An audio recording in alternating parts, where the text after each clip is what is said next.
Dinilai mengandung unsur fitnah dan pencemaran nama baik kepada Presiden Joko Widodo, mantan Ketua KPK Agus Raharjo diadukan ke Baris Krim Polri oleh persaudaraan aktivis dan warga Pandawa Nusantara.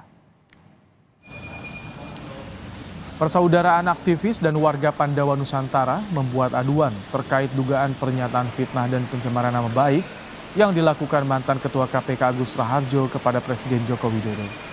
Sejumlah bukti berupa video tayangan wawancara turut dibawa untuk diserahkan ke penyidik. Pelapor menyebut Agus Raharjo sengaja menyebarkan fitnah demi menaikkan elektoral Agus yang maju sebagai caleg DPD.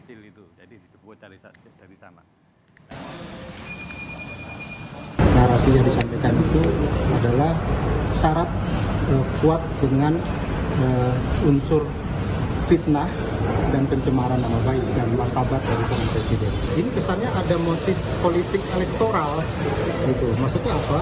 Bahwa saudara AR ini kan saat ini sedang mengikuti pencalekan sebagai anggota calon DPD RI dari periode 2024-2019.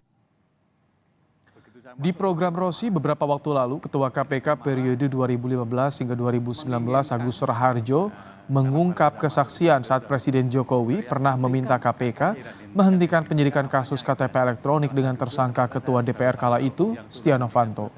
Agus menyebut Presiden Jokowi memanggilnya sendirian membahas kasus korupsi KTP elektronik. Bahwa ada nama-nama termasuk Pak Firly ini menjadi pimpinan KPK, tapi Pak Agus Raharjo sendiri